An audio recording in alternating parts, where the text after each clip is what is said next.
Uncertainty doesn't kill real estate markets. Confusion does. Moving forward with the Dekker team. Moving forward together with the Dekker team. We are excited to welcome you to episode 745. And I'm Yetta Dekker. And I'm Ken Dekker. And it's on Life's Inside Track, where we should get to share techniques, thoughts, tips, tools, and tactics that we all need. We all deserve. You, I, everyone. So we can turn our house into home, our families thrive, and we live the best life possible while building wealth wisely through real estate. Confusion. Mm-hmm. There is confusion out there, and it's killing the real estate market. Yeah. Well, even more than maybe some of the uncertainty that lies there. there's a lot of news in the media, a lot of Hype? Negative yes. hype? Yeah, and some of it's true. It is. The question is, how much is it actually affecting our real estate market, or how much should it really affect our real estate market? Right, because when there is setbacks, which we're going to say that, you know, the pricing being really high in 2022 and building in 2020, 2021, 2022, and now starting to come down, and the interest rates being at all-time low in that same time period, all-time, certainly in the last 50 years, these things made it seem like they would go on forever. Mm-hmm. Yeah, that's kind of the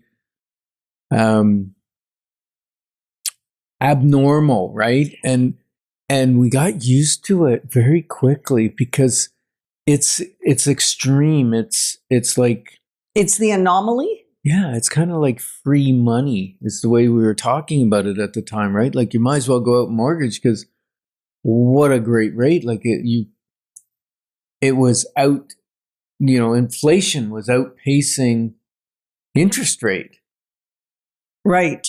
Yes. So people were buying homes, buying bigger homes, buying investment properties.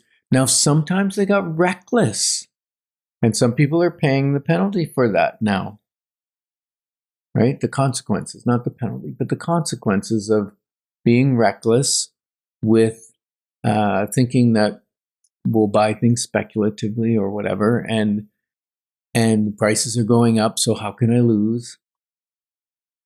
And now they've stabilized. Mm-hmm. So I think what's happened over the last 2, almost 3 years now is there's been this crazy dampening of the market. Mm-hmm. It's been stabilizing. And I think a lot of people, I'm hearing it a lot, both in the media and when I talk to people, hey, it's going to keep going down. It's going to keep going down. The rates are going to keep going down. Well, the average interest rate over the last 50 years sits between 6 and 8%. That's the truth. Now, how many years? 50? 50? Yeah. That's a long time. I know it's a long time, but it still sits on it. Like when they were in the 80s, when they were either side of 20%, up to 22, 23%, 18%. Well, people were still buying it. I understand the pricing was different. So were incomes different. Everything was different. The reality is the prices of real estate tends to adjust somewhat with the interest rates. And lots of people were walking away from their houses in that time frame too. It was a scary time. And so when the interest rates in the 90s dropped to 15%, people thought they had a windfall. Yes. Right? And then when I remember ourselves, when they dropped to 10%, we thought, wow, let's lock in for as long as possible because that's just incredible. Mm-hmm. And now if we said 10% to somebody, which, certainly if you have to go high interest or high risk, you're going to pay over 10%. So it's still out there, but that's high risk.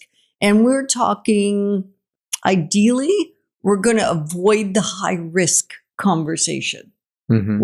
We've talked about that in a lot of other episodes. We're going to talk about it some more in future episodes. Bottom line is we're talking conventional mortgage when you qualify with an A lender, maybe a B lender. But as soon as we start moving into C lenders and private lending, You're paying exorbitant fees. And are there a few isolated cases where that might make sense? A few? Most of the time, the answer would be, please don't do it. Yeah, I mean, we're used to that, and maybe construction, you need some private money to get you over the finish line, and it's for 6 months or a year max. But what problem is if you get stuck in that and you can't get a traditional mortgage, now you're stuck at that for years. And generally, those people want their money back because they make money loaning it out, not keeping it out. So they want their money back. Right. And then it can get desperate. So let's talk about interest rates for a minute and what's really true, right? Like, as recently, the Bank of Canada's kept it at 2.25. I don't know how long that's been, maybe 6-8 months. About 8 months now, It's been like that. They're talking maybe a slight drop because of economy. Either way. Or maybe a slight increase because of inflation. In 2026. Mm-hmm. But we're still talking, it's going to be in that range, give or take probably 0.25%. So the stability is there now. Absolutely.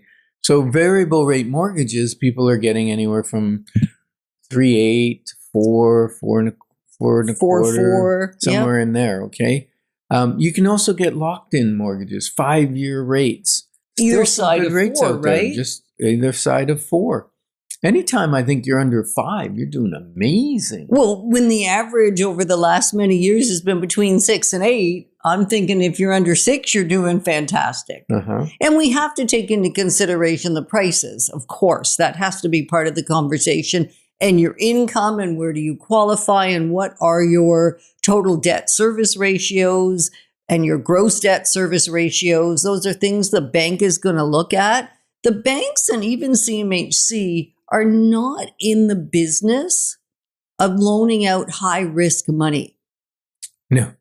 Like, that's not what they want to do, because they want their money to work for them, not against them. So although sometimes people feel house poor, and I totally get that feeling, I've been there, done it. And again, we're going to reiterate, often it's debt poor. Yeah. What's the consumerism part of the conversation? So as far as the real estate market goes, it is probably more stable right now than I have seen it in the majority of my 37 years, or we've seen it in the majority of our 37 years in the industry. Yeah, and I think it's a great chance to just segue for a second. If you're thinking, well, I need some clarity, should I be staying in my home? Should I be selling it, buying another one in this market? Should I be moving up? Should I be moving down? Whatever the situation is, great chance for a free clarity call. Just go to dekkerteam.com and click on the button for a clarity call. Book one with either Yetta or myself. Our calendars are there, and we'd be delighted to just chat with you for a few moments. Yeah, and walk you through it, because it's not a general conversation, although I know it feels that way. It's very much a specific conversation to you and your situation, right? Is your income increasing? Is your income decreasing? Are you retiring? Like, there are so many variables. So we want to make sure that we look at all of those variables with you so you can make a sound, solid decision. Because what we know is whether it's 20%, 10%, or 2%, it's only just a small part of the conversation. Yeah, and we're glad you're part of the conversation, because we love helping people build wealth wisely. And here's the great news. In the next segment, we're going to look at Ottawa specifically and not be so focused on the headlines. Moving forward with the Dekker team. Moving forward together with the Dekker team.